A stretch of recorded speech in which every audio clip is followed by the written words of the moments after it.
All right, we are here, but I think we are everything set up here. Hopefully, I think the audio is going to be decent. We'll see here in a second. Welcome to another Tasty Tuesday show with Telex, and the Malt Muser is going to be joining me here shortly. Let's send his invite while we're thinking about it here, and we're going to be doing a huge Kilchoman show today. As you can see in the back there, it's a little out of focus. I'll have to adjust that a bit. But you can see I got a boatload of Kilchoman back there. Big fan, have been for many years. And this is going to be a fun one. This is going to be an 8-year and a 9-year statement, which is really rare to get from Kilchoman until recently. Now we're starting to see a lot of age statements and whatnot, which is a big bonus. And we're going to be looking at these are a little different than your typical Kilchomans, though. These are the slightly peated options. These are both picks from Jack Rose, which is a huge distillery in DC. I'm not distillery. Sorry, a whiskey bar, dinner saloon type of deal, and they have hundreds and hundreds and hundreds of different Scotch options. It's like the only place I know you can go and ask for like an Ardbeg Erdnam-based and actually get it.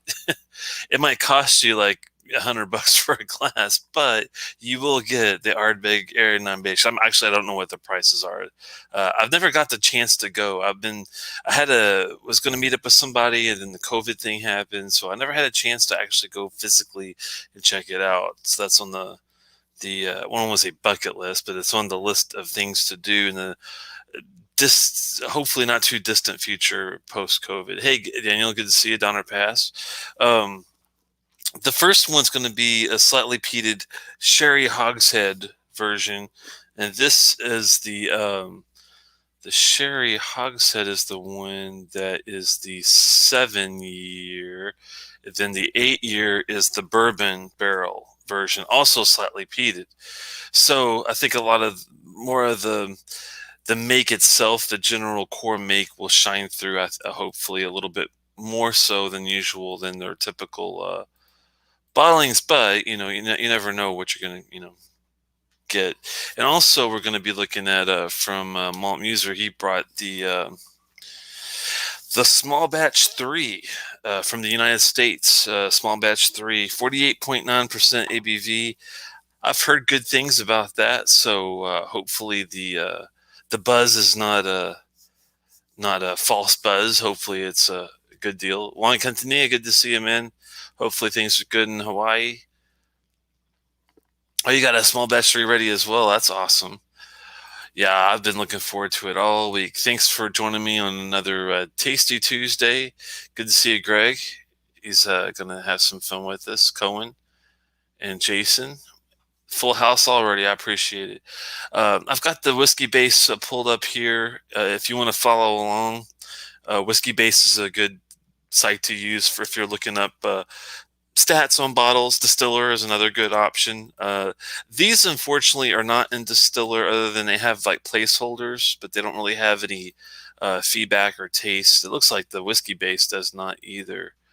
Wow, this is a first all around. They do have the bottles in there with all the information, but not the actual like a review or anything like that. That's interesting. That's cool though.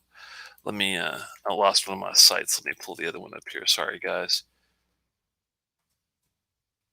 And hopefully you'll have a Kilchoman to drink along with us, if not one of these. I know these are a little particular when it comes to drinking along. I'll get into the rare aspects of it here in a second. Let's see, slightly peated. Oh, that's not what I want. It helps if you type in, if you actually type in the word Kilchoman. I think I found it. Maybe I'm just gonna. Oh, there we go. We'll talk about the sherry one first. Basically, this one's a vintage from August 23rd, 2012, and bottled in May 20th, 2020. 7 years old. 555 of cask 2012. 56.2 strength. And this is a pick by Jack Rose, like I said. And that's going to be a real tasty one, I hope. And then we got the other one, August the 22nd, vintage 2011, bottled May 20th, 2020, at 8 years. Bourbon barrel cask type, 56.5%. Another pick by Jack Rose. Both of these are slightly peated. So I think when you think of slightly peated, like typically Ardbegs and Laphroaigs, I believe around the 30 to 40 ppm. The regular Kilchomans, I'm not sure if they've released their numbers or not. I would assume they're probably pretty close. They don't seem like they're tamer or more peaty than Ardbeg or Laphroaig 10. The ABV is not going to make a big difference in the ppm, so you don't have to worry about cask strength versus regular. But thankfully, these are both at cask strength. The small batch 3 USA is at 48.9. Not maybe necessarily cask strength, not sure, but still a high enough ABV to definitely make it hopefully worth our while. What's one of your favorite? What's one of your favorite Kilchomans out there, guys? I'm just curious. If you had to pick one or two, what would you bring to the table? Which whiskey? Natalie Portman's Midriff. I could look at that for a while. Wow. Okay, that's a little distracting, but yeah, I'll tell you here in a second after we get our other guy in here, Mr. Malt. Hey. Natalie's asking me if she should buy the whiskey, man, and I'm distracted. Natalie? Yeah, we got Natalie Portman's Midriff here. Okay, that might be one of the best YouTube names I've ever seen. I was like, wow. Okay. Yes, welcome. Make yourself comfortable, by all means. That's a good deal. We will tell you if you should get it. But we're looking at 3 different whiskeys here. The whiskey, but I will buy you dinner. There you go. We're going to be looking at 3 different ones here, so we'll see how it goes. But I'm excited either way. I was thinking of like order and stuff, and I'm thinking probably should go with the Kilchoman batch, the USA batch 3 first, because if we go with the higher ABV ones, it might kind of blow us out a little bit. I'm not sure what's your take on it. Yeah, I'm with you on that, man. That seems like the right way to do this. How was your week, by the way, before we get into the festivities? Yeah, no, it's been good. Thanks for asking. Basically, yeah. Have you got any new whiskeys in the Telex den?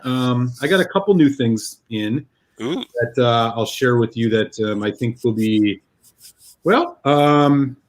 fun for future shows. So in the last week, I grabbed a couple things. So I got based on our show last week, in which we were both gaga over the Napogue Castle 14. I went ahead and got the Napogue Castle 16. Oh yes, to do it. I was so excited about it after we drank that absolutely stellar whiskey. Which, by the way, I'm dropping a full review on my channel on Friday of that. Oh, nice. I also have got my hands on, so this one, man. Jameson, 18 years old, cask strength. Ooh. Bow Street release. It's got this ostentatious piece of copper here. This is the heaviest box I've ever had for a whiskey. This is such a steal. Yeah, it's an 18-year-old at cask strength. I mean, I had to do it. I was like, that's got to be interesting. I wonder if you can make whiskey out of that box itself. That'd be kind of cool, wouldn't it? Maybe I could probably pawn it off for a bottle of regular Jameson. You never know, man. That's a lot of copper. I did get that, and then this one, man. After over a year of searching, I found sitting on a dusty shelf the Glenmorangie Nectar Door with the 12-year age statement. Oh yes, that's a beautiful bottle, man. Yeah, man. I've withheld my impulse because I do love me Glenmorangie.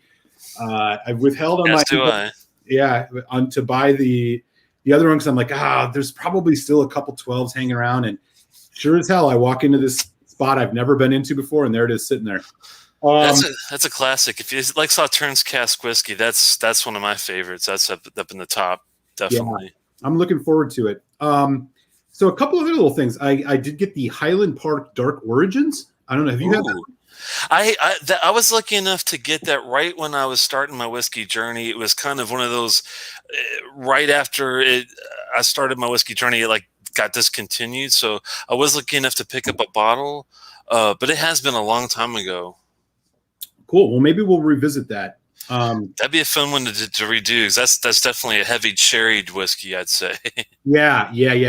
I'm looking forward to it. It looked like an interesting one. I got two other ones here. One this is going to be really interesting. So this here is Stranahan's. It is they're from Colorado. It's a Colorado single malt sherry cask. I mean, look at the color of that. That's amazing. Yeah, it's pretty. Yeah. It's 47%. I'm super excited to try this. I've heard nothing but good things. Like I said, it's an American single malt. All finished in Spanish Oloroso. So that should be cool. Wow. And then one other sherry bomb that I just got, which I think you're going to probably really want to try. Ooh. Deanston, 23 years old. Oh, yeah. Full Oloroso maturation, man. 50.2% ABV. Yeah. I can't wait to try that, because if I like that better than the 20-year-old Oloroso that we've had before, which is on the sulfuric side. If this one's a little less sulfuric, I might actually try to get myself a bottle of that too. Yeah. This one's going to be good. I just can't say no to Deanston, man. No, I can't either, man. Increasingly, that is the case. I just can't. I can't say no to it. So got a few things after a couple quiet weeks. How about yourself? Yeah, still going back and forth. I finally got a order ready to pick up here in early April. We're going to be looking at the Glenelg 25, which is going to be insanely good, hopefully. Whoa. Yeah. Wait. Yeah, the big one, the Glenelg 25. 25-year-old Glenelg? Yes, that's going to be picked up here in April. And even better, the Ballblair 1983, 37-year-old. That's also going to be picked up. I'm logging off. I've had enough.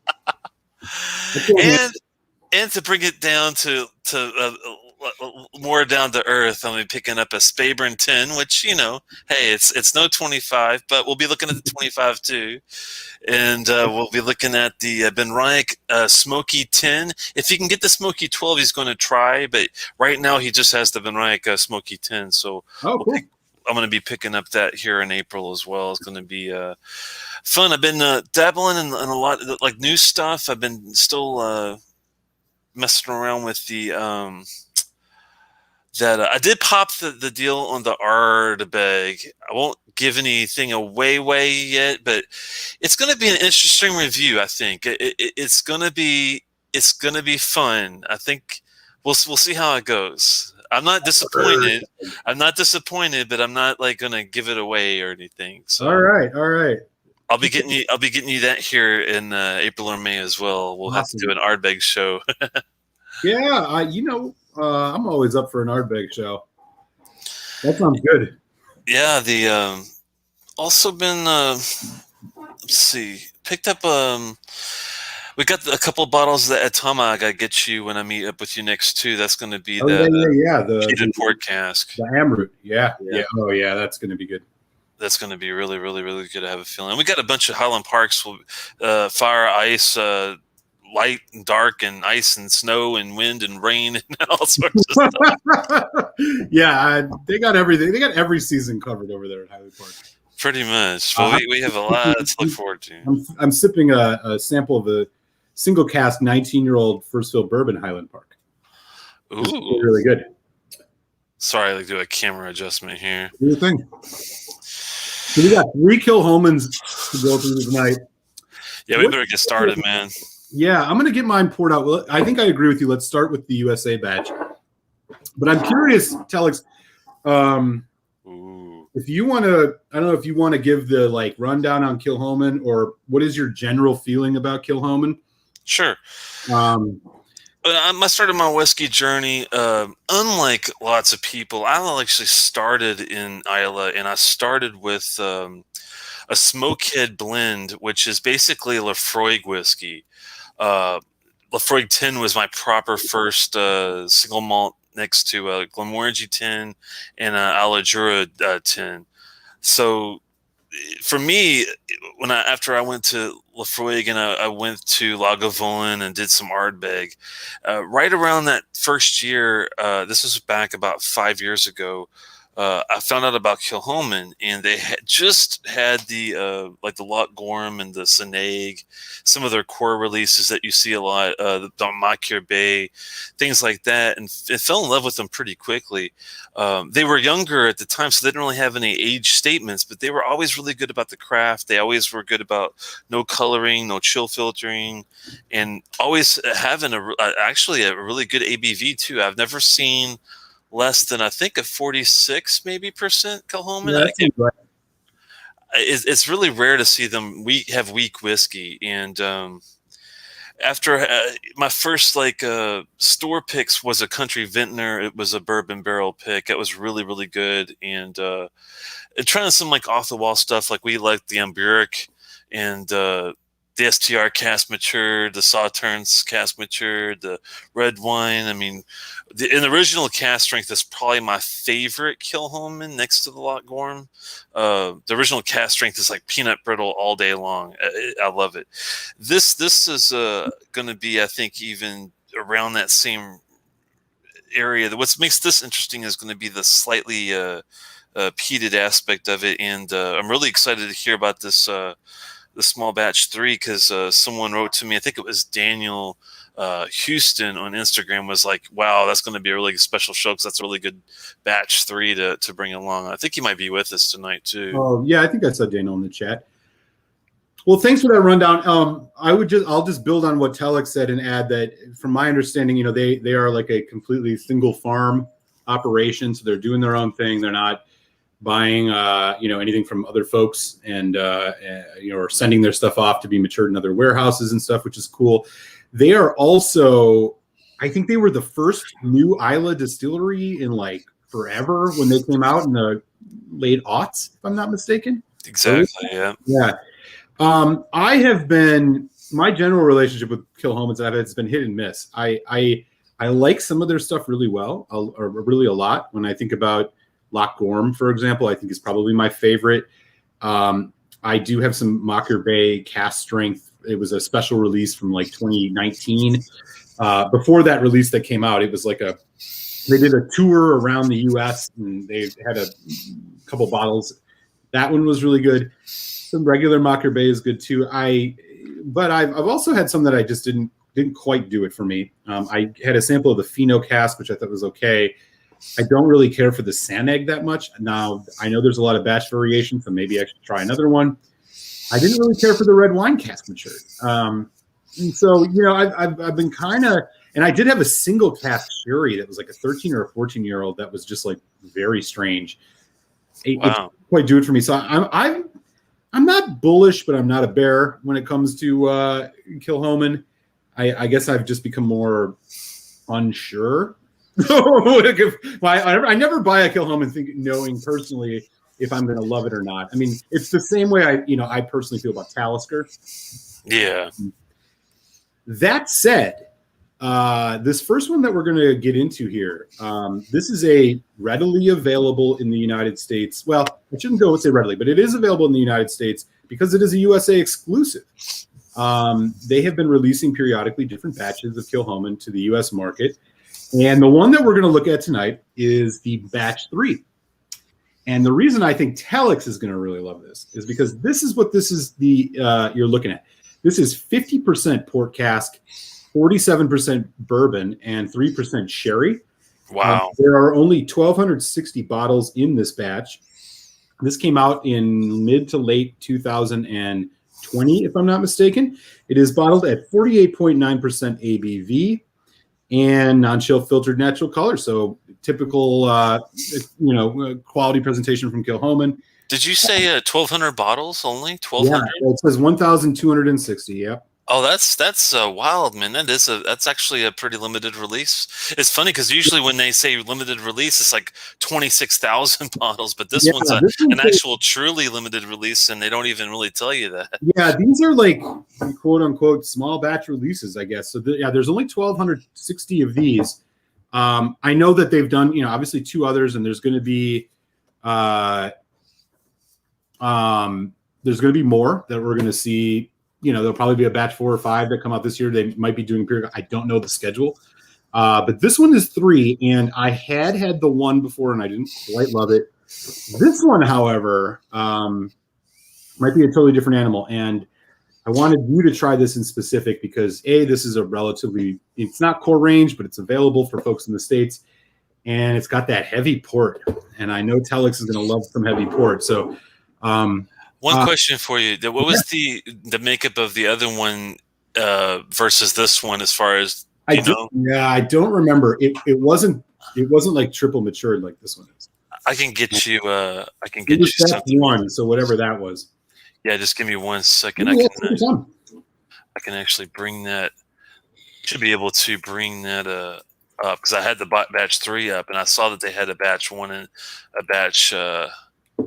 They even got UK batches in here. Wow. Yeah. So if you're talking about batch 1 was the one you didn't like as much, that one was 70% bourbon, 5% sherry, and 25% port. There you go. Maybe that was the different. Okay, so that must. That was probably it. I mean, and that is has some similarity to the Sandegg, which the Sandegg that I had was like a 2017. I just love it. I do kind of like their 100% Islas though. I had 2 of those. Those are good. It's just like we're the opposite with Kilchoman. Like I like all of the sherry / port / wine matured ones. I'm not as big of a fan as like the 100% Islas or the Macure Bays and things like that. Isn't that weird? Like that is weird. We're like totally inverse Kilchoman fans. Yeah, well, this is going to be a fun one. I mean, like I'm recalling an episode a few whiles back where you and I were very polar opposites on a couple things, and so I'm going to be interested to see if that's where we land on this tonight. So, so since this was my pour, I'll let you kind of get into it first. Here is the color, though. I mean, look at that.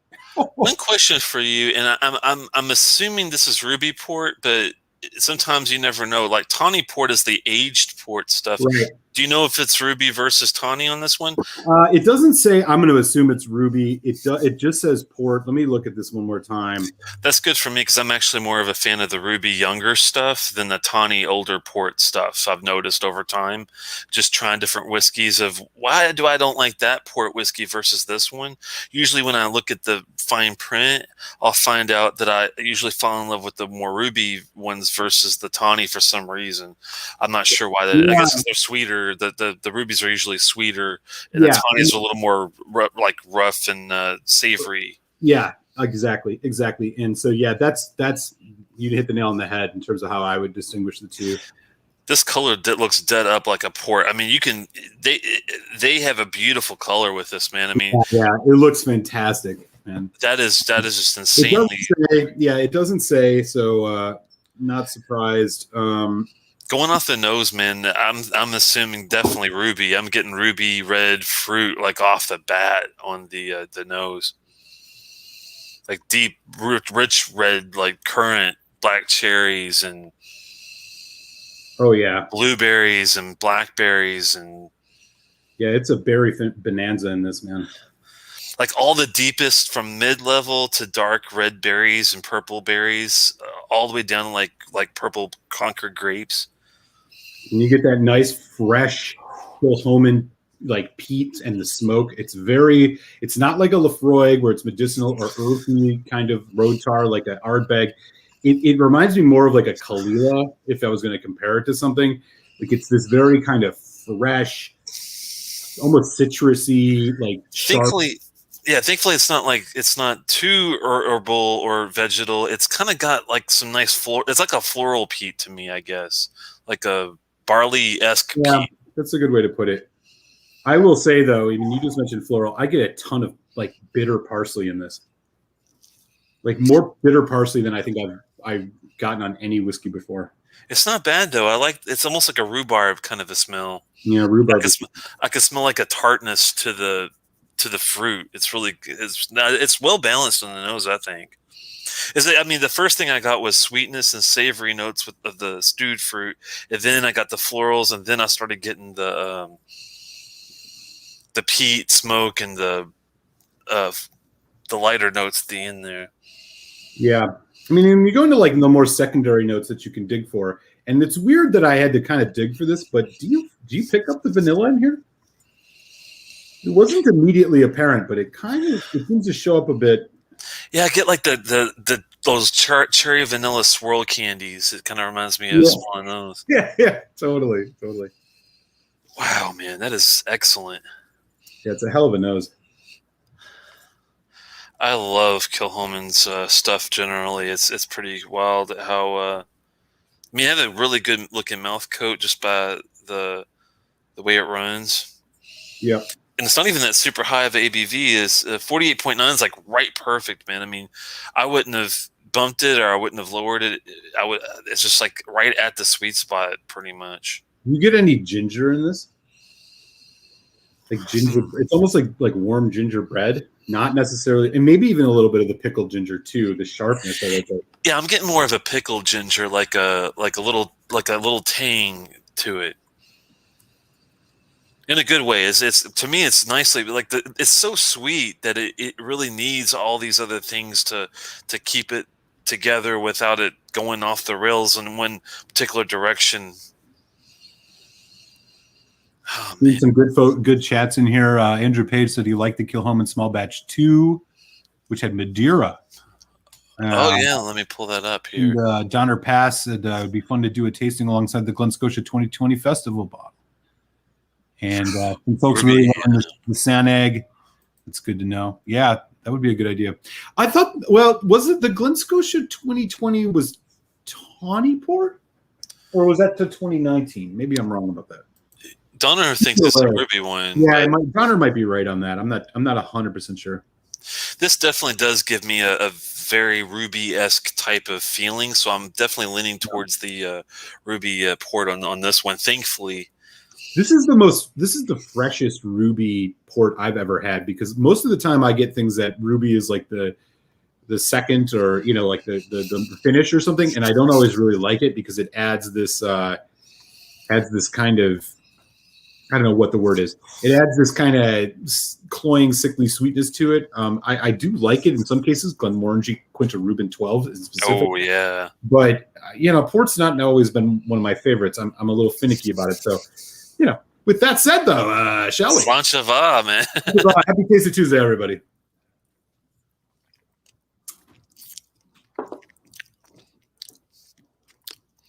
Ooh. Wow, man. That is tasty. Ooh. That hits all the right buttons, too. It's got a nice peat effervescence to the bite of it. It doesn't taste hot, though. It's easily drinkable neat. That nice sweetness, man. Oh. Really good. It's funny because I'm definitely getting the bourbon cask elements to this. It's funny. I'm glad I did the 50-47 with just a little bit of sherry, because it's really well balanced on the flavors. I totally disagree. I totally agree with you. It arrives like a sherry bomb, like just a big fruit bomb, red fruit bomb, and then it just coats the mouth, and then the bourbon kind of takes the edge off the sharpness of like the dried fruit, and even the peat seems rounded off a little bit. The smoke and effervescent kind of acidity that I'm getting, I feel like it really kind of goes far. Like it changes, right? I mean, the bourbon notes hit on the back end and into the finish, and it really is harmonious. There's a lot of nice cherry / vanilla / what is that? It's like a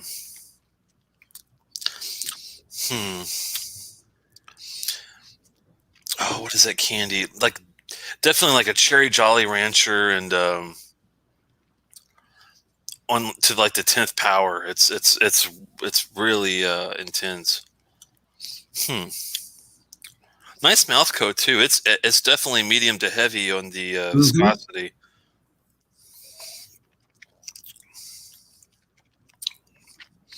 It's not. Yeah.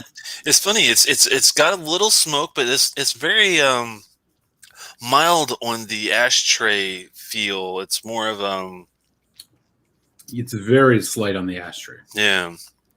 I hardly get any of it. Yeah, it's peated. I definitely get the peat bite, but thankfully the smoke level doesn't blow you out like some other ones. But it's interesting. It's definitely more on the vanilla cream. It's got like a more of a creamy custard kind of a feeling going on. French vanilla ice cream. Yeah. What balance, though, right? God, the balance in this is just fantastic. The finish is a little dry for my taste, but I'm not bitching. I'm just kind of noticing how it's got a nice waxiness to it, though, that I do like. So it's kind of a trade-off. I get some really nice waxiness, but it's a little on the drying side. But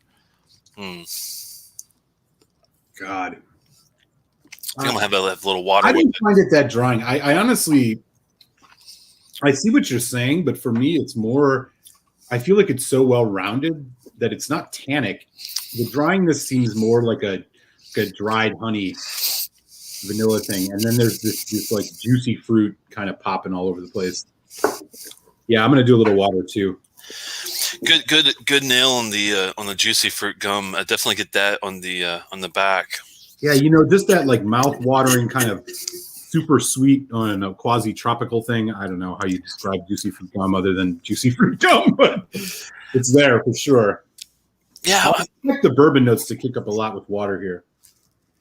I was hoping that more of the sweetness would have came out in the finish. Mine is more of it's like a smoked spices, like smoked mesquite or dry thing. What is that, like Hungarian paprika or whatever? God, it's and clove, like a nice cinnamon and clove. I'm getting a lot more of that on the nose now with the additional water. That sweetness is taking a back step.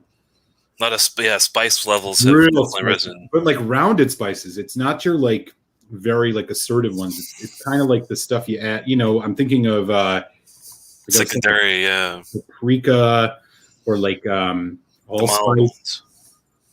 Say again. Allspice, maybe, and clove, definitely clove. Yeah, I'm getting both the cinnamon and cloves big time. Huh. It brought some herbal elements out with the water. Yeah, I was noticing that more neat, actually, but I do pick it up still a bit here. And again, it's like bitter greener. It's and I don't mean bitter like it's overpoweringly bitter, but it's like it's parsley. It's parsley. Yeah, definitely parsley. I don't pick up a parsley note in many things, but like I really smell parsley in this. No, that's a good pick. It's almost got like a pomegranate kind of a thing going too. Huh. Pomegranate. Like I'm quite picking that up. But yeah, I see where you're going with it. I mean, there's honestly just like a dark grape thing, dude. Like a dark, overripe red grape. When you bite into the red grapes that you buy from the store, and there's always the real soft one that's like overly tart. Like it's like that one. You're like, wait, where are all the firm, juicy ones? Oh, there. Now I got this one. I'm getting like a red delicious apple now with this too, with the water. Like fresh cut lawn with apples is kind of wild. There you go. Applewood smoked lawn. That's wild, man. Velvety, man. Just Yeah, you're right. It definitely brought. It's funny because like there is a little bit of that spice and oakiness, but it really lifted the sweetness up with it too. Oh God. Yeah. I'd like to have some more with the water. I think a little bit. I enjoyed that. I think maybe even more. But let me try it one more time just to see one little dot. Then I'll go back to water somehow. Somehow it's hotter. You got a little more heat out of it after that.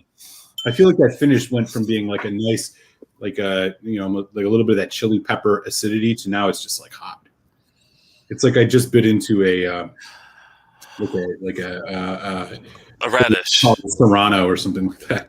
Like to me, it's like a nice hot radish. I like the finish more. I think after the water because it reminds me of a nice hot radish, kind of a with sweetness. It's kind of a nice combination, but we'll see. Hold on. It does have like a nice mid-level earthiness to it on the nose after the water too.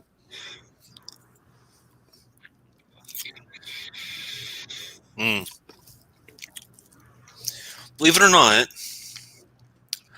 I think I like it better with the water. I mean, just like a drop, not much, just enough to get those molecules flowing.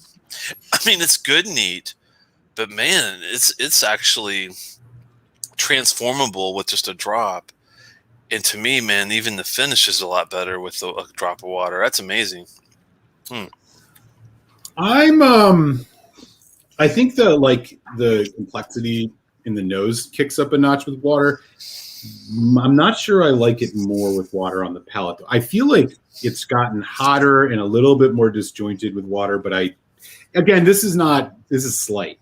The funny thing is, I agree with the bourbon notes. Just the bourbon cask really keeps this together. Like I agree with the hotness, but I actually am enjoying the spicy kick after the water. That's the funny thing. It almost gives it like a root beer sassafras bite on the finish for me that I was missing through all the dryness for me when it was neat. But it's amazing how we're both enjoying it, but just enjoying it in different ways. Yeah. To me, that's like the tell of a really good solid whiskey is if you can get it to like be transformational from with water, whatever, and then but have it like pleasing on all different fronts. This is a damn good whiskey, man. I'm gonna go back to it neat just to see if I'm missing something. I mean, this is not old. You can tell it's not old. I mean, there's not a lot of dry fruit. It is fresh, but I mean maybe what 5 years, maybe something like that. It doesn't say, of course, but. They did a hell of a job with what they had to work with. I think the pick of the ruby port was spot on perfect. I think the balance of the bourbon with it and just having a little bit of sherry to give it a little more of like a foundation. I think this is one of their better blends so far, but agreed. It's a I'm try it. Man, I'm it's really holding together, and the thing about port with me, and this might just be out of my own ignorance about port, but there's a cloying cherry artificial note that I get in some ports that just turns me off. It's very sticky. It's very like sweet in that sweet bitter way, or sweet sour. I don't know. It's not my jam, but I will say I've been warming up to it, and this one really does it right. I'm impressed. God, do you even get like a tropical note to this? There's like it's not banana, it's like plantains. You know what I'm talking about? There's like a coconut. Yeah. To me, it's like almost like a green plantain, but like right after it's right starting to get ripe. And because I do like South American food, I know exactly what you're talking about. Yeah, totally. It's like Peruvian like type of vibe going on. The also like a yeah, I think the plantain is definitely spot on that. I was wondering what. It's like what is that stuff? Not bananas Foster. It's like banana baked Alaska banana bread. You know when you make banana bread, y'all have had banana bread where it's got like the chocolate the baking chocolate chips in it. It's like that sort of because it doesn't have this kind of bready, like I was saying earlier, gingerbread. It has this kind of warm texture to it that reminds me of gingerbread. I don't know. I mean, I might be going a little off the rails with that, but.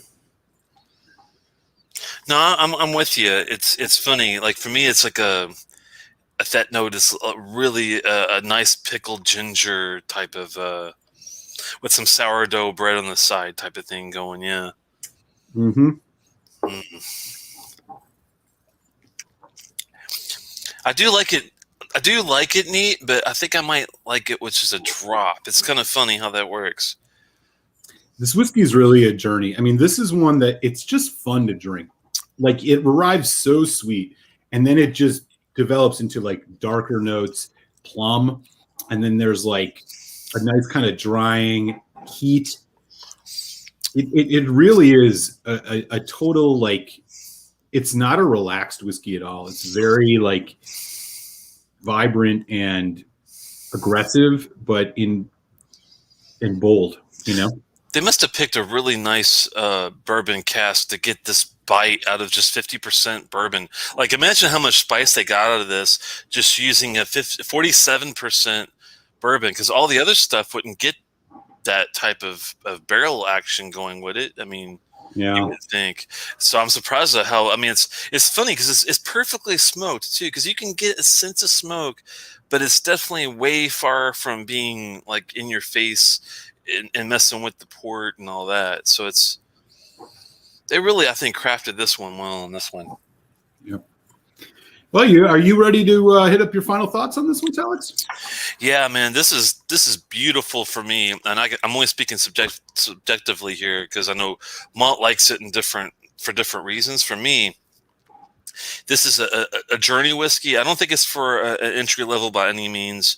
It's definitely for like intermediate to advanced drinkers. Definitely be a fan of Isla already, I think, for this one. But if you are, and you do like Ruby Port, you're gonna love this whiskey, I think. I'll do like it neat, a little dry for me, but with the water, oh man, like without the water, I would have probably gave it like I don't know, maybe like a 3.5 to 3.75, and this with the water, I think really bumps this up. To me, it's at least a 4. I'm just wondering how far I should go with it, but I'm feeling good with some age. I think this could be a hell of a lot better, but it's definitely far from being average. I love the craft, the 48%, 0.9, actually 49%, we'll say, ABV. You got basically the only thing you don't have is an age statement, but you can assume it's at least 5 to 6 years old by just, I think that's fair. Yeah. Tasting it. And so I'm thinking this is a solid 4 for me with everything tabulated. I don't do the value thing, but for how much I would spend, without telling me, I'm assuming this is probably around small batch. They're so limited. I would think at least 150 to 160 is probably what I would think about spending on something like this. How much did it run you, if you don't mind me asking? Sure. Well, the good news is that on the high end, this is maybe an $85 bottle. Well, there you go. Yeah. You are not going to see this probably for over 100 anywhere. Potomac Wines has it right now for $71.99. Awesome. Before I got my bottle. And Telex, I'm right with you. I think this is one of the more impressive Kilchomans that I've had in terms of the barrel maturation, the balance, the length of the finish, the overall, like, they really seem, my fear with these was that these are just throwaway kind of things. I just had not stellar experience, not bad, but not stellar experience with the Redbreast small batch USA release, which I felt underwhelmed. And it puts a little thing in your mind about like, maybe this is just like, it's like we're one step away from travel exclusive, right? They're just testing the market with a couple trial balloon whiskeys here, but I think this one really stands out. The only Kilchoman that I have had that I think could match this is the Loch Gorm. And I honestly think this might actually, for my palate, be better than the Loch Gorm because it's just a little bit more complexity. I'm bullish on this whiskey too. With value considered, I'm a 4 out of 5 as well, man. I mean, I think this is a buy it whiskey. If you see this on the shelf and you like port, you like sherry, or just like a heavily fruit forward Isla peated whiskey that's not the most intense peated whiskey you're going to have, but like incredibly well balanced. This is right there. I'm really impressed with it. I'm 4 out of 5 all day on this. I would say buy this whiskey. Yeah, I think he also brought up a good comparison on quality. It's right up there with the Loch Gorm for me too. I mean, the only difference really is instead of the straightforward like Ugadal-esque sherry cask whiskey sherry cask whiskey maturation. This is more of a port bourbon combo, but really done well. It kind of reminds me of that Burick that we had before. That maybe not as thick on the yeah, I mean, sherry, but it's port's still there though. Yep. I think that was really solid, man. I really appreciate you finding that one for us, man. That's a nice one, I have to say. Ain't it though? Ain't it though? It is a goddamn nice whiskey, man. I got, so let me, in full disclosure, and I forgive me if you're in the chat and I don't give you the proper acknowledgement on this. Somebody gave me a sample of this. I want to say it was Age or Page. It might have been Daniel. I don't quite remember. I do apologize for that, but I will say when I had the sample of it, I was like, "Whoa, this is good," and I just didn't know quite what to expect. I'm surprised. When I got it, and I was nicely surprised. Yeah, this is a good whiskey, man. I'm surprised that they would release it at such a low price point for such a small, like, limited release. But I guess since they are really good about the craft, all of their stuff is probably pretty limited when they're releasing stuff. So yeah, I mean, I don't know either, man. I definitely was, like I said, this is around $80-85. I saw it. Then Potomac is selling it right now for folks who want to get a bottle of this shipped to you. You like a Kilchoman? This is a good one to get. $71 at PotomacWines.com right now. And they ship pretty much anywhere in the U.S., even if you're in a state like Pennsylvania. But you didn't hear that from me. Yeah, I almost want to get another bottle of this. Like I'm that into it. It's just, it is a busy whiskey, like you said, but man, it is definitely enjoyable. Better than a lot of other ones that I've had. Yeah, if you got an hour to spend and have fun or even like share with somebody, this is definitely one of the ones I'd say is in the top tier to do, especially at that price point, because that's cheaper than a lot Gorm's going for, like $80-90. So yeah, this is, and just so everybody knows, this is batch 3 of the USA small batch release Kilchoman. Yeah, make sure that when we give you guys an idea of what to get, make sure if it is a batch release that we you get the right one, because the small batch 2 and 1 are completely different makeups. Yep. So Telex, I'm thinking, we're going to get into, I mean, we got to get into our next one here. We're going to get into the next one, but should we do the sherry first? I was wondering about that. I'm thinking that maybe we should do the bourbon barrel first and then do the sherry. What do you think? We can do that too. Yeah, let's do it. I'm just thinking that the sherry might be a little more intense than the bourbon, just on your palate. So let's do bourbon first. Totally. Let's if you want to, I got to run to take a Quig. If you want to catch up on the chat and engage with our good friends here, yes, sir. Return just shortly, and we'll talk some more Kilchoman. We got some Jack Rose picked Kilchomans coming, y'all.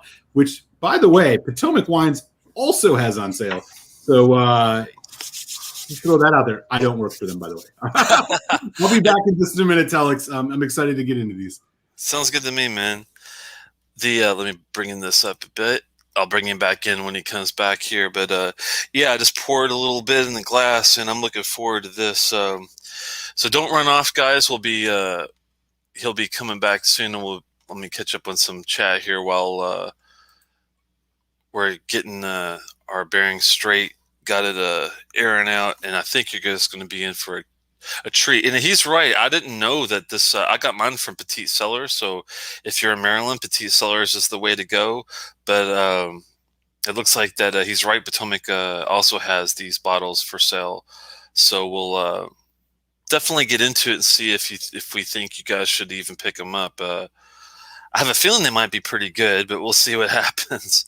I have a feeling there's plenty of people with samples they can share. Yeah. Let's see. Catch up with here we go, the Glen Scotia 11-year unpeated special release. Wow, when you look back at overly complex cask maturation they describe on the back of the box, you wonder if they're trying to salvage something. Glen Scotia 11-year unpeated. I didn't know Glen Scotia had any unpeated releases. Was it any good, Donner? Was that a independent, or was that like a? I'm assuming that was like a distillery release or some sort of distillery bottle there. This Hibiki is like it was designed for its nose. This sandwich is just on LA Port. Oh man, they're still going up in LA Port. That's funny. That's hilarious. Yeah, fresh sherry.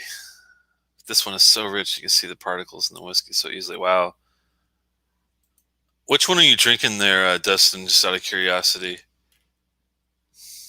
See you later, Greg. I hope you had a good time. Top shelf, Dustin, probably. There's a lot of this, like for the drum. Oh, yeah. It was not all there. I don't know. Just not as good as I was hoping on the drum deal. Hazelburn might be triple distilled, but it's still Springbank. That's true. It's still big enough to work with those sherry casks. Yeah. Hey, man, you're dead on. Those Oloroso 14-year from Hazelburn, that is a rock solid whiskey, I have to say. Let me bring back old Malt in here. Hey. They were Jason was just talking about Hazelburn being maybe triple distilled, but it's still a Springbank. It's still big enough to work with those sherry casks. I agree, man. That 14 Oloroso is nothing to sneeze at. I've not had the 14. I had the 13 from like, I don't know, 2 years ago, and I loved it. If you find any of the Hazelburn Oloroso matured releases, man, I'd say go for it. 1,200 bottles is about 1/15 of Loch Gorham. Wow. Yeah, that's it's just amazing how. These are going to be the Sherry Hogshead is the one that is the 1 second. I've got it up here.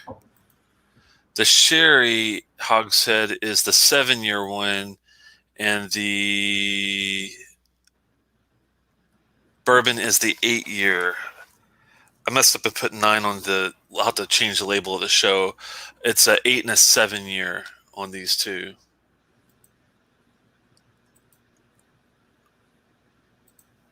Sorry about that. I was just catching. No, you're good, man. The yeah, we just told you where you could get it there, Natalie. What's that? Natalie is like, can I buy this somewhere? And I'm like, hey, you could get it at Potomac Wines, or you can get it at Petite Cellar. Still has the slightly peated, I think. I'm not sure how many you got, but if they have it at Potomac, I'm sure they've got a couple bottles still up there too. So I'm looking forward. Telex pours, yeah, and so these are from you, and so I'll end up going first on these. I just want to say a couple words before we get into this. That sure, these are from Jack Rose, and Jack Rose, and anybody who's been there can attest to. I mean, probably the premier whiskey bar in the United States, if not in the top. It's definitely in the top echelon. Their selection is second to none, and their picking program is just incredible. So I have high hopes for these, but I am going to dedicate this dram to the late Harvey Fry, who was basically their Scotch guy at Jack Rose. He passed away a couple months ago, and I did have the privilege and honor to drink alongside him randomly when I went to Jack Rose in my DC days, and this was a man of incredible stature when it comes to knowledge about single malt Scotch whiskey, and he was just a legend. He was a legend in the whiskey industry. He was a legend in the DC whiskey scene, and it's sad that I heard about his passing. But yeah, I was looking up to me. He's a testament to Jack Rose and what they've done there, and I can't imagine who is going to, who are the people who are going to benefit from the whiskey that is in that man's basement, because this guy had a whiskey collection like probably no other, man. So I'm going to just take a second and give props to him on this, and I appreciate the knowledge he shared with me, and we'll dedicate this dram to him. Yeah, I was lucky enough to meet him at a DC whiskey extravaganza one year, a few years back at least, and I was sad to hear about what happened. So yeah, we'll definitely tribute both these glasses to him, and hopefully something that you'll enjoy. Yeah. Let's start off with this bourbon one. Just to tell the tape is this is a vintage from August 22nd, my dad's birthday, which is kind of cool. Hey. 2011. He was not born in 2011 though. That's the vintage. The bottling was on May the 20th, 2020. This is an 8-year-old, and it's cast number 491 of 2011. It's a 56.5 ABV, and this is a slightly peated bourbon barrel. It's going to be interesting. I chose it because I figured, you don't really get to see Kilchoman's make by itself very often, and this, slightly peated offering, I think, will hopefully let it shine more. Yeah. At a glorious 56.5% ABV. Yeah. Indeed. It looks beautiful. I mean, again, Kilchoman craft presentation. There you go. Yeah. Thank you for that choice, and I'll dive in. Wow. So immediately, tropical fruits. Pineapple, grilled pineapple. So much pineapple on this. I do get a bit of that. Jesus. I'm first of all just blown away by the tropical sweetness of this. It almost reminds me of like a very nice white rum. It does have a rum to it. Yeah, you're right. There's a nice, again, the smokiness is in the background, but it's very muted. It's not rising to the level of that kind of ashiness that you get off the other one. And then, oh my God, there's an herbaceousness. It is just so sweet, nectarine, tropical fruit. When you go deeper, there's a menthol. There's a basil herb, sweeter on the herbs than the other one was. And then a bit of that bourbon cask, vanilla. There's a little bit of a, I don't know, milk. I don't even know if it rises to milk chocolate. It's more white chocolate. There's like a spicy green pepper of some sort in here. Yeah. Almost like a jalapeno. It's kind of wild, man. Really nice viscosity. I mean, what did you say? This is 56.5. Jesus. Yeah, it's up there on the ABV. That's another reason why I thought, this might be worth a pickup. Yeah, very unexpected nose. Not what I expected at all. It seems like the spirit is really shining on this. I mean, you get some of that just nice, like sweet. It's almost like sweet corn, but it's not. It's barley. Really nice. Oh, man. Really hot tamales with pineapples. It's crazy. And coconut. Yeah, coconut too. Yeah. This, in contrast to the one that we just had, I mean, this is a much lighter nose than the port one was. I mean, it's like sweet onions in there, like Vidalia onions. Man. Really fantastic. I'm gonna go in for a taste here. Yeah.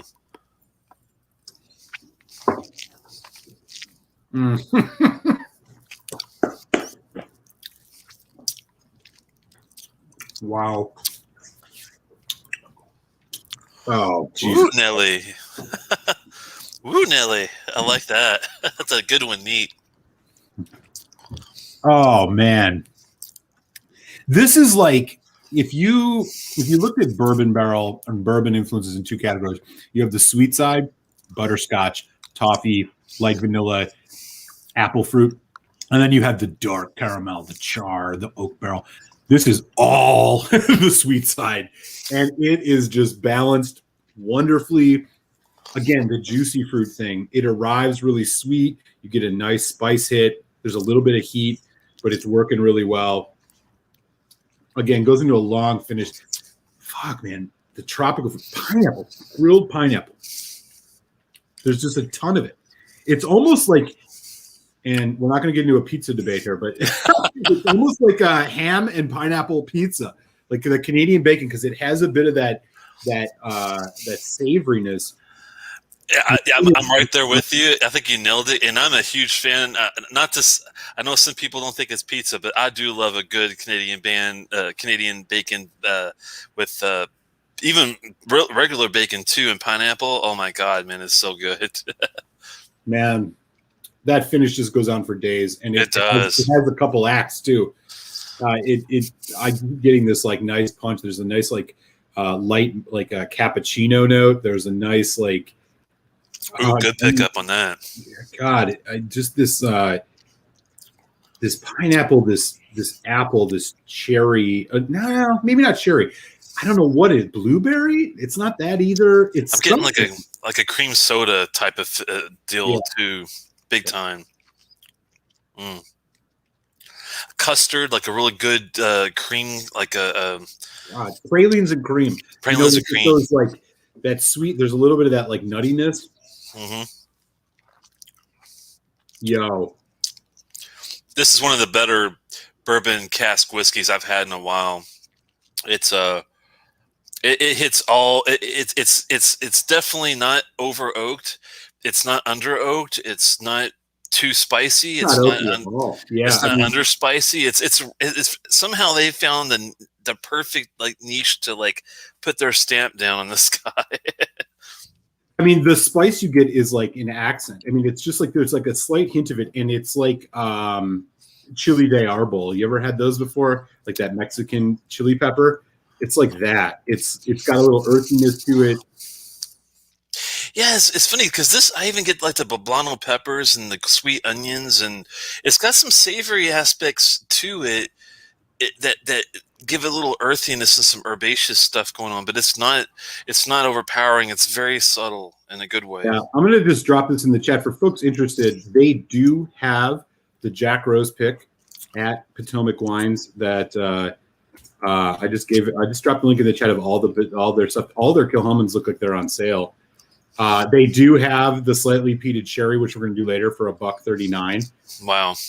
And they have that one, the number 3 small batch for $71, which is just awesome. Those are really good prices on those too.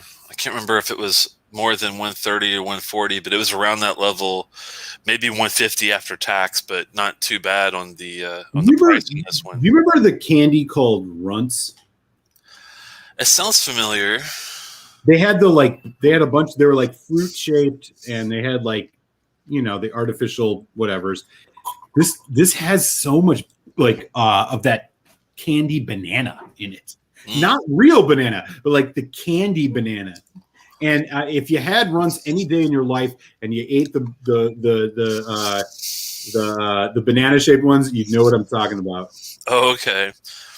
It sounds familiar. I might have, but it's been a long time if I ever did. But I know what you're going for with that note. I definitely get a little bit of that. The funny thing is, I just drank a big glass of this without adding any water to it, and I didn't even feel like it missed anything. I mean, I'm going to put some on it just to see what it does, but wow, it's glorious neat. Oh, man. The water on the nose seems to have brought out a lemon lime quality for me. Saltiness, like a salty margarita glass, as weird as that might sound. Now that makes sense because of all the herbal properties going on in this. Yeah, this is quite good. I'm gonna add a little water too, just to see. Has anybody had any of the slided peateds at all? Let me know in the chat. And if you have, what you think of them? Did you, I just spilled some while I was swirling my glass. What does that say about me? Anyways, as long as it doesn't get on the keyboard. Yeah, this keyboard's seen war, so.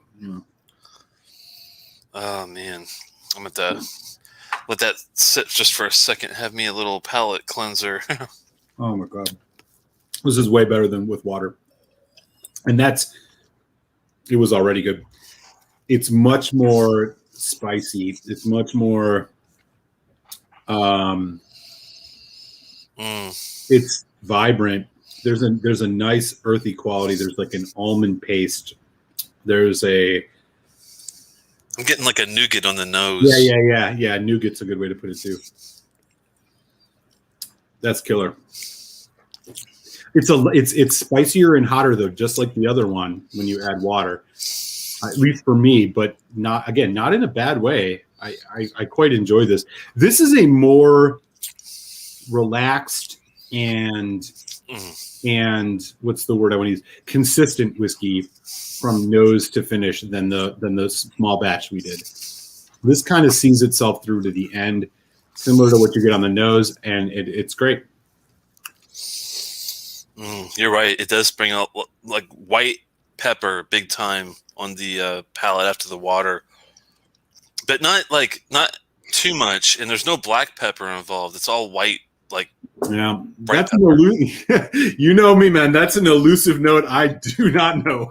I cannot for the life of me understand white pepper, but I got to just go buy myself some. I mean, when I first was trying to learn how to drink gin and then whiskey, well, tequila and then whiskey, I literally just like got my spices out from the spice rack and was like, what does this smell like? What does this smell like? Okay, do I notice this? White pepper is just, there's something about it. I don't know what it is. It just messes my palate up. And I can't decipher it the way you do. And so when you say it, I trust your judgment.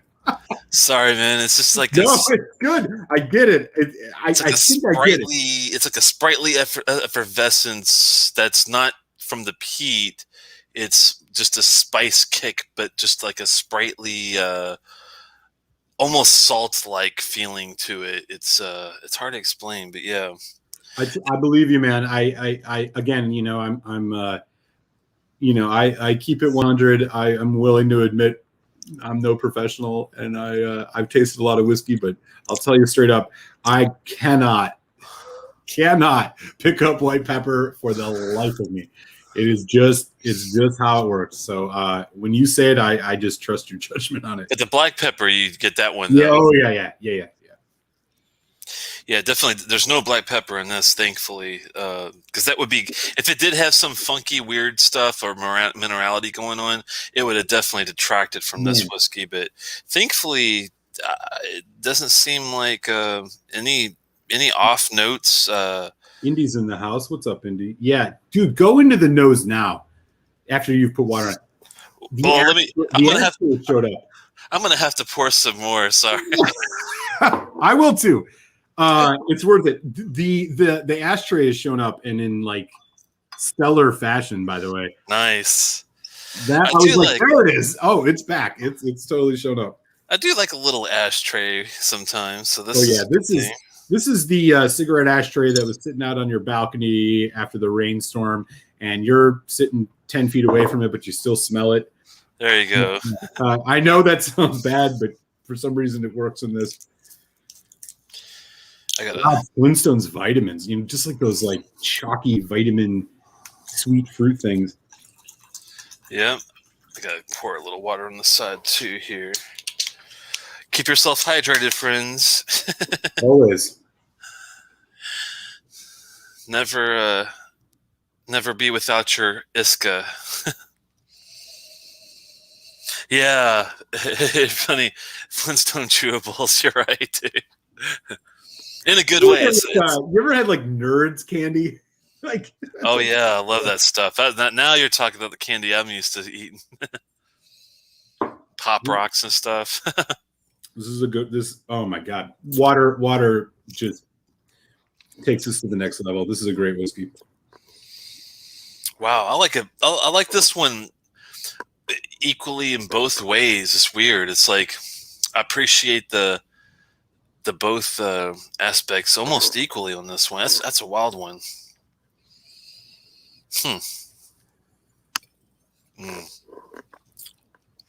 It's good. It's really good.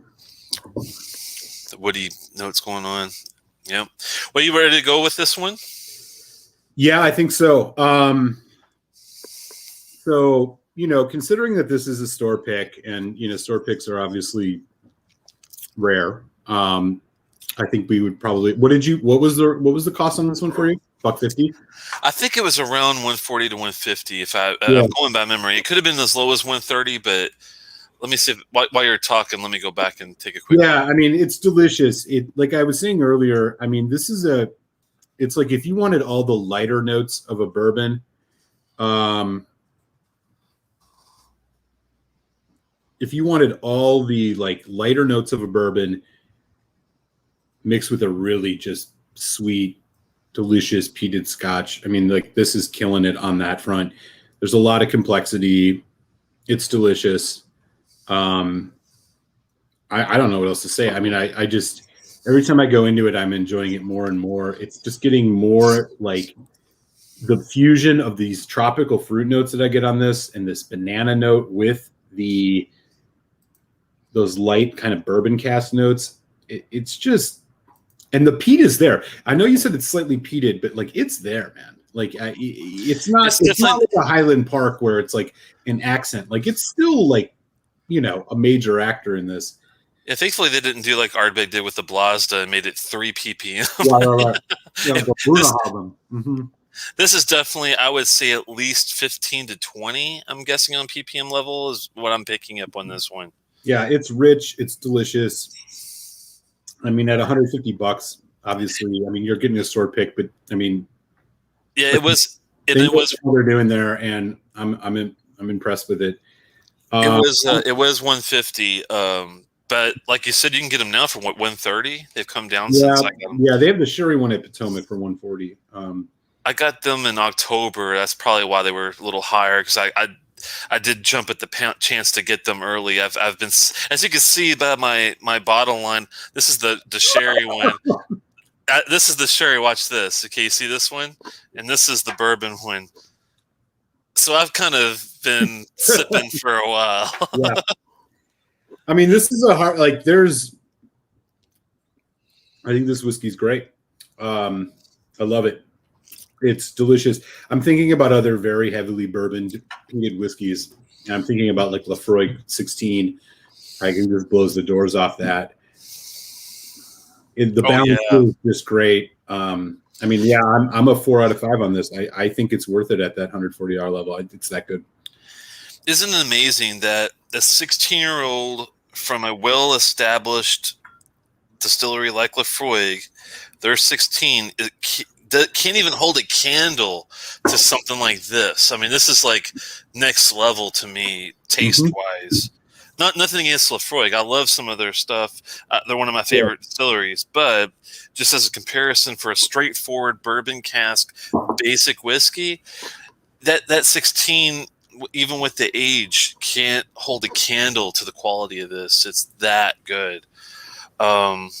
I'm right up there with Malt on this one. I might give it a little bit of a bump because I really enjoy it both neat and with water equally, which is a rarity for me. Usually I either feel like I have to have it neat or I have to have it with the couple of drops of water to get it where, you know, I want the whiskey to be. With this one, the whiskey is always there for me no matter how I want to enjoy it. And that's what makes it even, you know, tip-top shape for me. Yeah. I love the age statement. I love the ABV. I love the no coloring, no chill filtering. The limited, release. I don't know how many bottles of this there are, but there can't be that many, I would think. And to have a store pick from a local thing, and it just checks all the boxes. Yep. I'm gonna have to caliber of back rows too. I mean, like it's not your total wine store pick. I mean, these people are serious. Yeah, and I think you're even more for a treat here in a little bit too when you get to the sherry version. On this one, I have to say 4.25 at least all day long. I was even thinking about a 4.5. That's how solid this is. But I'm kind of there with you, man. I'm sitting here with it on the finish on my palate and the aftertaste, and I'm just like, it's still there. It's so good. I almost want to just bump it up to 4. I'll stick with 4, but I'm so close to 4.25 on this. Yeah, the value's right there where it should be. I don't think I would go more than 150 on this, but I would definitely, for 130, I would buy 2 bottles of this stuff. That's how good it is. Yeah. And this is not something you're going to see regularly from Kilchoman. Yeah. They're never going to do slightly peated offerings, I don't think. You might get some unpeated stuff or some lower peated stuff maybe in the future, but this is definitely, I think, a good opportunity to get a chance to taste something at its purest form at a great age of 8 years in Yep. Sink your teeth in it, man. 4.25. I have to say, man, I can't sit with it anymore. I got to go 4.25 on this. It's better. It's better than a 4. It really is. It's that good. This is a like palpable, measurable step up from anything I've had from Kilchoman. It really is. It's God, that butterscotch note, man, it's still there. I'm just sitting here listening to you talk, and I'm just like, oh my God, this is fucking delicious. That's to me, that is the tell of a great whiskey finish. If you can go like 10 minutes later, like a Lagavulin 16, I think has it. You still taste the whiskey still there with you, and the smell is even there with you still. You sense it, like its presence still with you, even though you haven't enjoyed it in a while. I was being a stickler, dude. Yeah, I'm with you. This is 4.25. I think it's definitely worth to take a look. And I think hopefully you'll like this next one as much as the first. I'm not sure. You never know how people take these things, but I think you'll enjoy this one as well. Well, I'm looking forward to it, and like I said, we do know where it. I mean, this is a Jack Rose pick too, and they're selling it at Potomac. Obviously, they're buddies with them, DC comrades. If this is anywhere close to that, I'm going on that website after we get off tonight, and I'm buying a fucking bottle of that. This is that. I mean, they don't have the bourbon, but they have the sherry, and man, that bourbon cast. Oh, they didn't have the bourbon one? No, all they have is the sherry. Let me see if Peated has the. I'm out of curiosity. I'm just wondering if they still have any of this. I did get this in. You know what that reminds me? This reminds me of the. What is it? Octomore 6.1. Oh yeah, that is another good whiskey. I was looking to have that one. Reminds me a lot of that. So you weren't a big fan of the Fino Sherry matured one, right? No, I mean it was okay. I wouldn't buy. I don't think I'm going to buy a bottle, but I don't have that one. They have it for $130 up at Peated. I'm debating on it, but yeah, I'll have to maybe. Yeah, I've not had the Sauternes either, and like. Oh, you're gonna shoot yourself in the face, man! Oh, get ready for this. You ready? That's what she said. The Peated Cellars has the bourbon right now for $120 on sale. $120 on sale right now. It's $30 off. Huh? I just have to have you pick it up for me. But we'll talk after online. We'll talk. Yeah, I was surprised. See what happens with this sherry. If I'm going to have to get one of these. I don't there's no doubt about it. They have the lightly peated sherry cask also for $120. See, the lightly peated part of this is the only part I'm not quite like. It's not registering with me, and it might just be because we had like this doesn't taste that much more lightly peated than the last one we had. You didn't think I detected a lot less peat honestly on this one, but I think it's only because I noticed that remember how you said that you noticed that the make itself was shining through and you could detect it? You would not have been able to do that, I think, with the regular level of peat that Kilchoman usually puts in there. Oh, okay. No, that's a good point. Yeah, you're right. No, you're right. You're right. Yeah, I do think they're around 30 to 40, kind of like Ardbeg and Lafroig 10 kind of level stuff. But I think this one was more of like a 20. I don't think it was near as low as like a 5. Thank God they didn't go that low. But I do think it was, I mean, when they use the word slightly, they weren't kidding. I think it was only like a 5 to 10 ppm difference. And this is the reason why I was thinking once you, I think, practice, I bet you'll be able to tell the difference between a 40 and a 30 to 20, and especially a 169, 270 ppm over time. I bet you're gonna notice it more and more. Don't you think so? I need to get a bottle. I need to get a bottle. There's no doubt about it. But they do have that. I'm surprised for one. I mean, I paid $30 more on both bottles. That's $60, dude. Dude, I did it. So damn. In the Philadelphia Whiskey Society, we have developed a relationship with Jack Rose. We did a Blanton's and a Willet tasting of theirs where it was like, here's the standard release, here's the barrel pick we did. And it was just like, oh my God. Like these dudes, like it was their Blanton's like regular. And again, I am not a Blanton's homer. I think it's overrated stuff, but holy shit.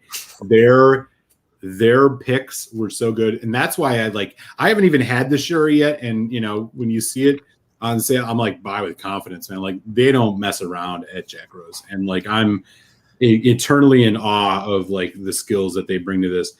And that's why I am just so eager to get in this sherry. Because if this is anywhere close to that, I'm buying a bottle tonight. Wow.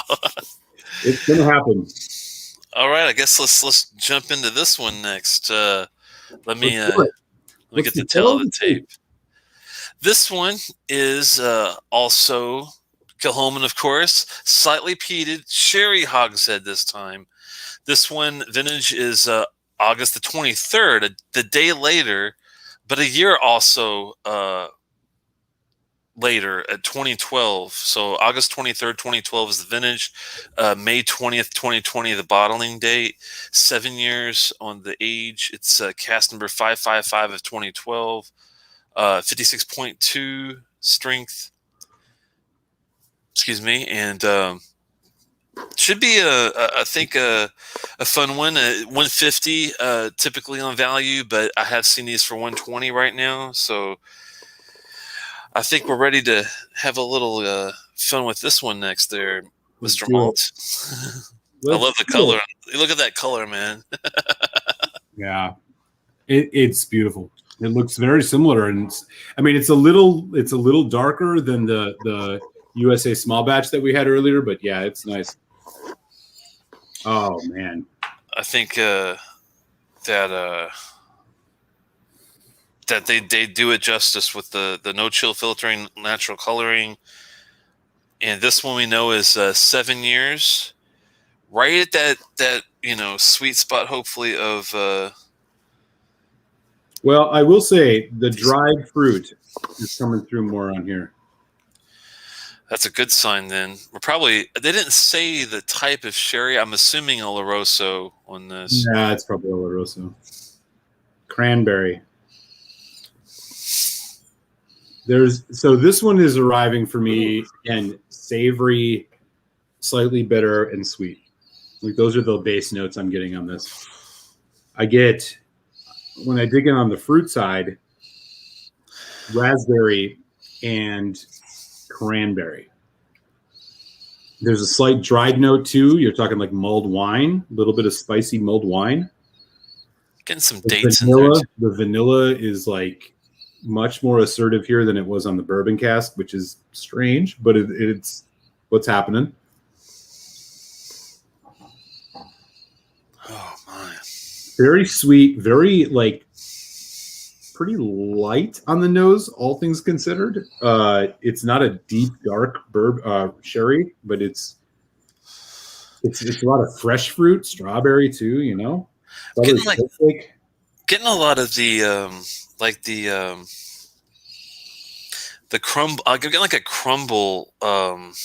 Peach cobbler. Like a crumble, that real sweet light brown sugar. It's got like a light brown sugar and a lot of dates. Like I'm getting a lot of like a mid-level dates. So you're right. It's not very heavy on the fruit. Surprisingly, it's more like a mid-level. Yep. Nuttiness kind of thing going on. You hit the nail on the head. I didn't pick. You just said two things. You said not the dates, but what did you say right before that? The crumble, like a light brown sugar. Brown sugar. Yeah, that is huge on here. That's the main thing, and that I was missing. Yeah, you're right. It's light brown sugar. Like a lot of it, and like a light, like a molasses, and maybe even maple syrup. Yeah, it's funny how even though this is a sherry hogshead, I mean, you could definitely tell the sherry is there with the color, but there's lots of bourbon notes that come through on this, even, which might not be bad to balance out the sherry. If it's, I don't know if it's sulfuric or what we're gonna get. I don't get any sulfur on the nose. A little bit of it.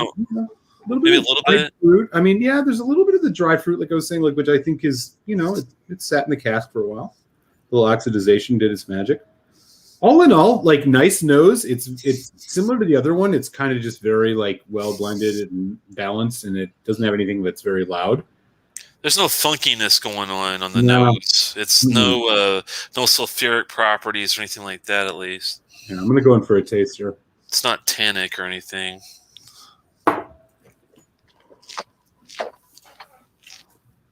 Oh man. Ooh, yeah. Okay. Hello.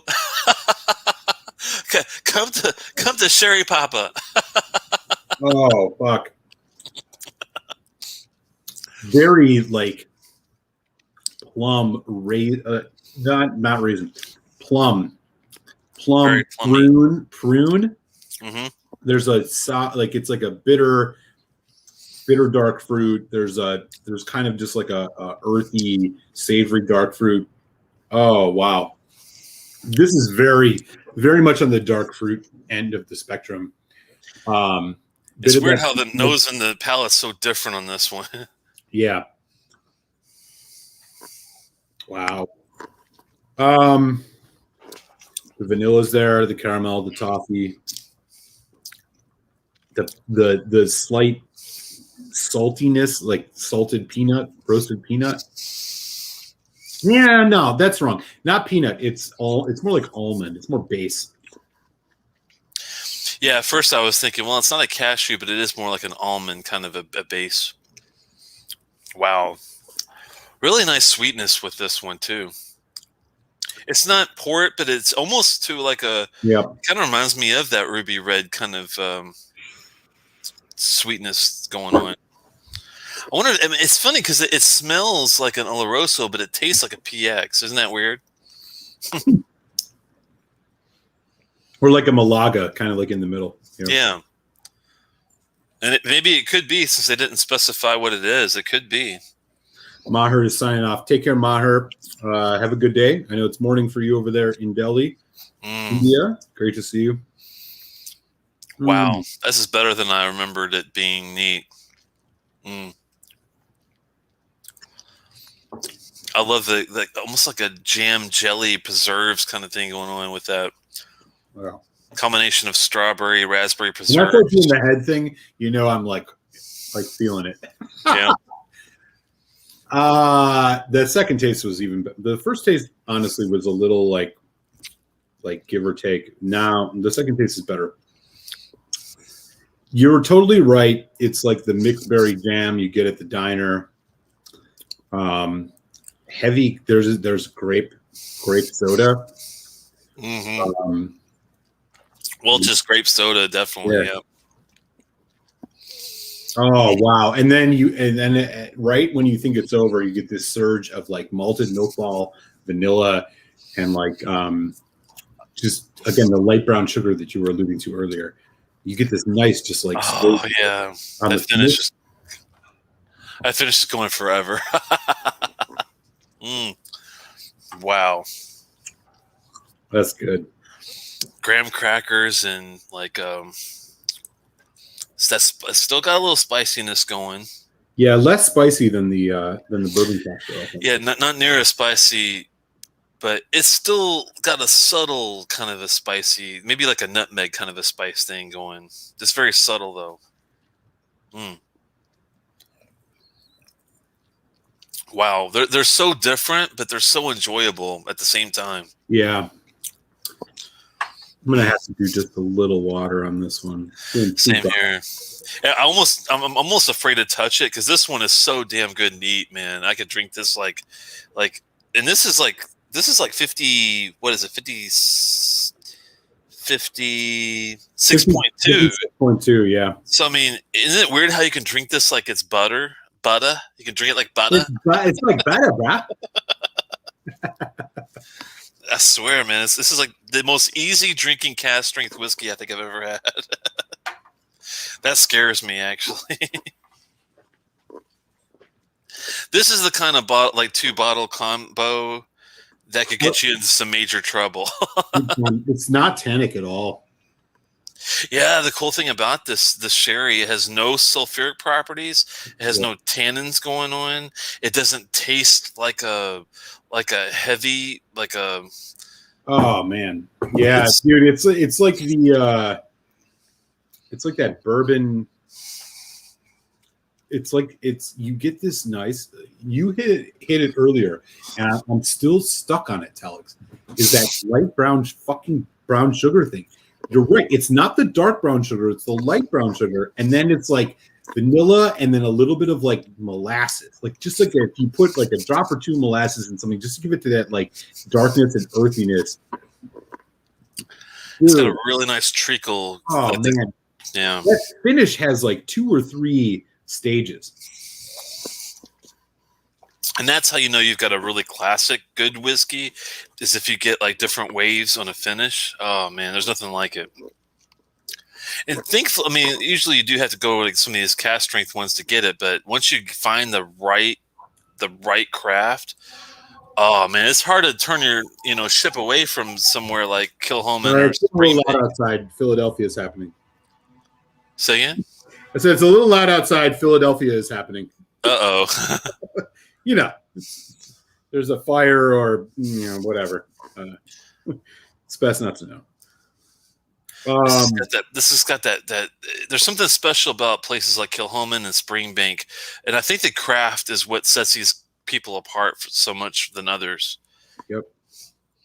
I'll be honest with you. My first thought on this was that it was not anywhere near as good as the bourbon cask, but I'll tell you, the second sip and with water, it's really came back, and I'm really liking this, man. I think someone's buying whiskey tonight. Who might that be? I can't imagine who would do such a thing. Well, here's the question for you, Eric. Since you have just had your first slightly peated, both a sherry hogshead version and a bourbon barrel version, are you going to be purchasing both? Are you going to be purchasing one, or are you going to be telling us? I'm going to be honest with you. I can give you my final thoughts here. This sherry is fantastic. It's really good.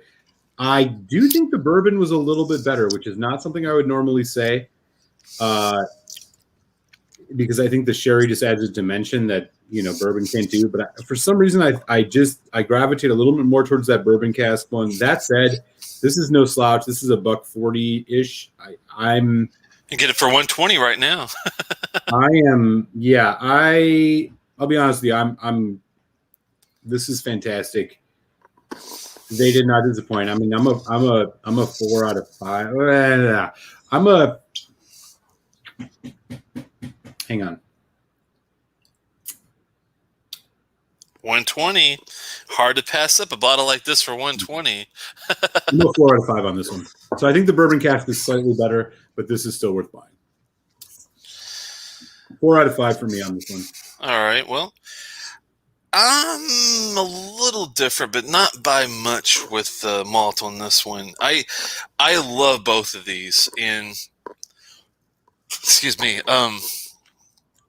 one versus another is really tough because I appreciate both. I do usually favored, like Malt said, sherry's whiskeys a little more. My favorite two types are peated and sherried whiskeys, and just the sherried whiskeys. Just the regular peated whiskeys with no cask like maturations and specialties. Usually, I'm not too really excited about. So this bourbon barrel really did get me excited about that. So that's exceptionally great. Yep. With this one, I did get excited, and I do like it. Maybe, I don't know, man. I was about to say even more than the bourbon barrel, but now that you got me talking about it, I'm appreciating the aspects of the bourbon barrel more, even though I really enjoy this one. I enjoy this one both neat and with water. This one, you can drink both of these. You can drink these neat and not need any water, which is really nice.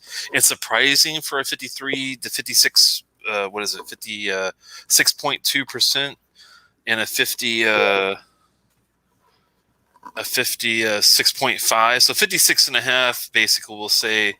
I mean, that's really hard to get a whiskey like that where you can just drink it neat and not have to, at least put a drop or two on it. This is like perfect both ways. The only thing that these two whiskeys to me that would make them any better, because the craft is so damn great to begin with, is maybe some more age. And I'm talking like double age, like 16-year, at least 15 to 16-year. Let's see what happens then, because these are like both around 8 and 7. So, yeah.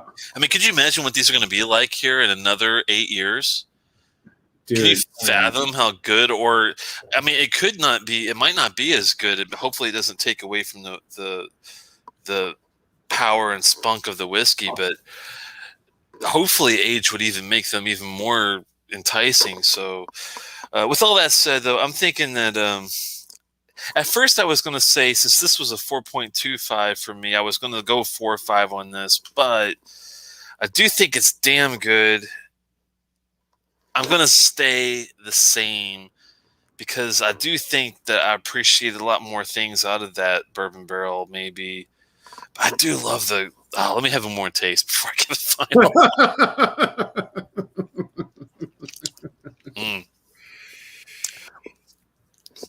You just got to love that jam. I mean, give me some jam, man. Give me some jam. There's this guy. I love you, Telex, man. When you get hyped, dude, you're the best, man. It just reminds. Telex ain't playing tonight, y'all. It reminds me. I've got a daughter. Fortunately or unfortunately, now she's 12. But back when she was in preschool, she had this the guy that would come to their preschool and do these music gatherings. He played a banjo or something. I think his name was Mr. Green Jeans or something, kind of based off of the Captain Kangaroo old school. If you know, you're probably not old enough to know Captain Kangaroo, are you? Yeah, man, I know Captain Kangaroo. Okay, there you go. Anyway. This guy, he would play these songs on his little banjo, and he'd come up, and these little kids would get all excited. And his big spiel was he'd stick his hand out and be like, "Give me some jam." So every time I said this, I'm not gonna go too far and comment on that. I'm just gonna say, okay. So every time I have a sip of this, it reminds me of the guy that's like, "Give me some jam," because there's so much. You tell us. I don't know what to say about that, but I feel you. There's just so much jam involved with this. There's grape jam, strawberry jam, raspberry jam.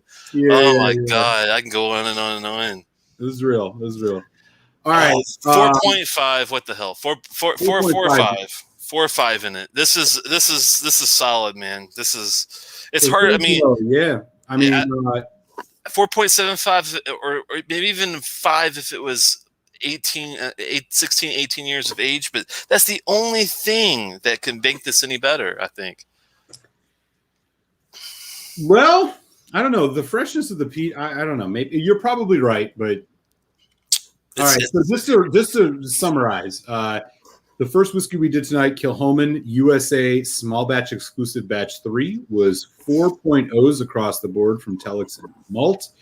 The second one we did was the Jack Rose pick Bourbon, bourbon cask finish, single cask, and that was a 4.25 from me and a 4.25 from you. And then we have the Sherry cask, also a Jack Rose pick, 4.0 from me and a 4.5 from Telex. We got some great Kilchomans tonight, y'all. This has been killer. I do know Potomac is selling that, and I'm sure. What did you say? The place by you, Peated, selling it for 120. The Sherry, man, these are some killer Kilchoman picks, man. They really are. Yeah, Peated Cellars is no joke. If you're in Maryland in the Ellicott City area, you definitely got to swing by. I don't get paid by these people. I just buy whiskey from them, and it's a great store to get stuff. Drive up and do curbside if you have to, if they won't deliver. But like Malt said, Potomac Wine said they do deliver, ship out. So there you go. Either way is you can't go wrong. I think with either one of these whiskeys. I would be surprised.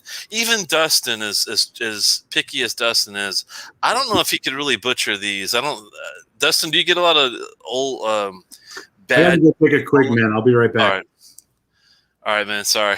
No, do your thing. I'll be right back. Dustin, do you get like a lot of bad notes out of the regular Kilchoman releases, like you do with some of the new Ardbeg NAS releases? I'm not thinking that you would get a lot of new vibes on something like this, because the whiskey is old enough. I'm thinking to do away with a lot of that craziness. I mean, we did get a little plantain green banana on the bourbon, but not like in a off-putting way, I would say. We don't see Kilchoman special stuff at all, man. Oh, man, that's sad. We got to get you some Kilchoman stuff, man. That's insane. I love the Bay. I didn't like the 100% Isla. You're funny, because I did not like either one of those. I love the Loch Gorm and the original cask strength, the red wine cask matured, the Sauternes cask matured. I really like that one. Some of the cask strength bourbons I've had, the Amburic is really good. The Seneg I liked, but I like a savory whiskey. I know Malt wasn't all that into it, but if you like the Loch Gorm 16, which is another savory whiskey, or maybe the Highland Park Fire type of thing, if you like those kind of different savory type whiskeys, then I'd say go for the Seneg. But if you're not into that, then I would skip it, because this definitely doesn't have any sweetness involved with that. Hey, Malt. What up? I was just talking about how we differed on the Seneg, where I know you're not a big fan of that one, and I'm eager to see what you think of the Highland Park Fire, because to me that's another savory, spicy whiskey, and it'll be awesome to see your notes from it. Did you ever try? Did you ever try the Longmorn 16 yet? Longmorn 16. Yes, I have. Yeah. Did you like that one? Oh yeah. You did like that one, okay? I mean, I don't like Mortlock, and if you're talking about savory, I that Mortlock 12 Witchy was pedestrian to me. I was not a big fan. But if we're talking about, if we're talking about savory whiskeys, I was a huge the Longmorn. I actually have a bottle of it right there. It's fantastic. If you like the Longmorn 16, I was surprised that you didn't like the Seneg as much, because I thought they were kind of similar with the here's the thing though, like the Seneg, like this, the thing is that it's the batch variation is very, very serious with Kilchoman, and the one that I had just wasn't great. I'm not hating on it. It's just not my jam. I didn't really like. I would pay $30 more gladly for the Loch Gorm. It just didn't quite do it for me. But that said, there's probably going to be a good Seneg that I've not had. This is why I'm hit and miss with Kilchoman. It's not out of like I don't like their style. It's more just I've had some of their stuff. I didn't think it was great. Some of it I thought was good, but I've only had what I've had. So that's the only way I can approach it, I guess. We'll be doing that show here in a little while, Dustin. So save that HP Fire, and hope. I hope you didn't buy it to resell it. Hopefully you bought it to taste it. If you did, definitely sip that with us and let us know what you think when we open up that down the road. I got a Malta sample on his way, and that'll be a fun show to do in comparison to some of your ideas on the Longmorn 16 and the Seneg, because they're all kind of, somewhat in this. They're not the same per se, but they just remind me of like savory, spicy whiskeys, I guess is the whole, Yeah. I mean, speaking of, dude, this is going to sound crazy. I still have the finish of that sherry pick, and it's like Mizunara now.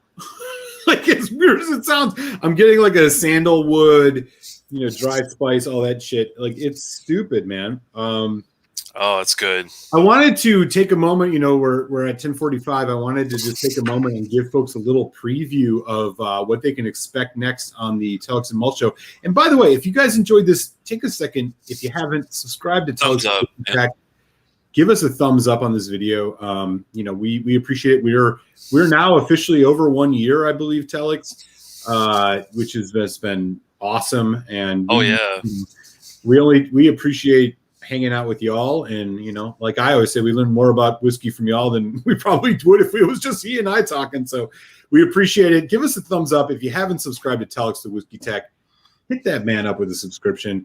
It goes a long way. And if you haven't subscribed to Malt Muser Whiskey Reviews, open a new window in your tab, your browser of choice right quick. Hit that subscription, man.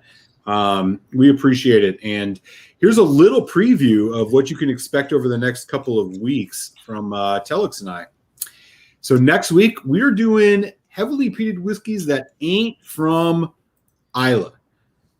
In hour number 1, we are checking out a Lechag Rioja cask finish. This is a part of the Sinclair series. That's going to be interesting. And hour number 2, Aaron quarter cask of the Bothy. Oh, yes. And then the big week after that, Edradour, we were doing the 2008 10-year. And then hour number 2, we were doing the Edradour 21. Oloroso, baby. 21-year-old Edradour, provided generously by Telex, the Whiskey Tech. That is going to be amazing. And that bottle is so interesting. I told Tom, and he didn't sell it for Peated. I was like, if you want a bottle to sell for your clientele, this is the one to get, guys. That's how strongly I felt about that one. So, go ahead, man. Sorry. Yeah. After that, we have some rye whiskey coming up. So we're going to be doing a Pennsylvania rye just outside Philly, Dad's Hat at Barrel Proof. And then we are going to be doing E.H. Taylor straight rye. And to round out April, Tobermory 12, Tobermory 21. Oh, yeah. That Tobermory 21 Mazzanilla cask, man, it's going to, if you like Mazzanilla cask, it's going to blow your socks off. If you don't like Mazzanilla cask, I'm very sorry.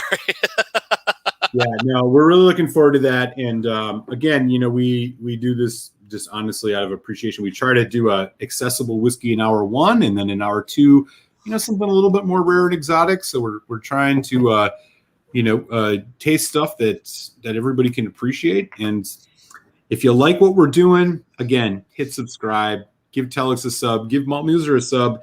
And if you can't do that, throw us a thumbs up, man, because we appreciate y'all probably more than you know.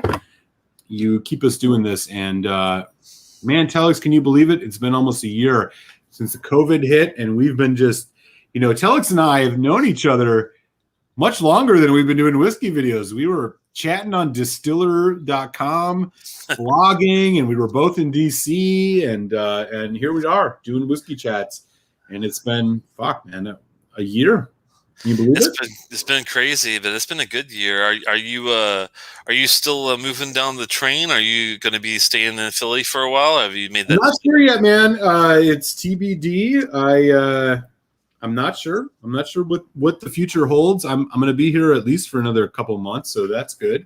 That is good. Maybe Los Angeles in my horizon, maybe Chicago, Illinois in my horizon. I'm not sure, but either way, the shows will go on. I will continue doing my happy hours on Tuesdays, and we're going to continue doing the Telex and Malt show because, again, we just love it, man. This is so much fun. We're tasting good whiskeys. We're sharing our thoughts. We're learning a lot from y'all. This is what makes the whiskey community great. And yeah, I can't wait to get some of these. Forward to it, man. We got some really cool Linkwood shows coming. Glenrothes, some Speyburns. Oh, the Speyburn 25 back here. That's just itching to get out. That's going to be fun. For real, man. For real. Old Pulteney's. A great time. It's funny. I wish there was more. I wish we could do the show more often because it's just too much waiting for the next week. Usually by tomorrow, tomorrow I'm already like, is it Tuesday yet? Yeah, no, I hear you, man. And and this is the thing. There's just too much whiskey. Like there's too much whiskey. I used to do like on my channel. I used to do my whiskey reviews randomly, and then I decided I got to have it scheduled. I'm going to just do one a month. I was trying to just, limit the amount of time I was spending doing it.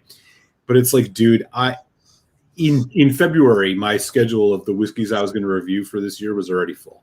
And like, I could schedule it into 2021. And there's just too much stuff, but, it's about the appreciation even more than just like, anything else. And so I and you do the same thing. It's like we try to take our time. We're both learning. I mean, we're both, probably intermediate level. We're learning. We learn as we go. We learn a lot from y'all, and that's what makes this so much fun, man. I appreciate it. It's a treat every Tuesday. So we appreciate y'all. I think you're right, Andrew. I think after I had that 21, I've had a couple other from Tobermory, a 21. I'm trying to think, that was not a Mazanier cask. It was a different. Pretty sure it was a different cask maturation, but all the Tobermorys I've actually had are actually pretty good. And Lecheg is the peated version, basically, of Tobermory, so that tells you a lot there. If you like Lecheg, you're probably going to like their basic whiskey at some point too.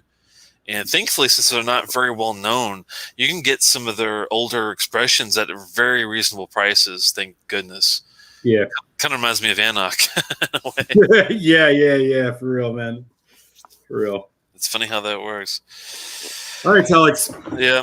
I think it's time to wrap it all up. We're going to wrap it up. Again, appreciate y'all. If you haven't subbed yet, to just take that 2 seconds out of your life.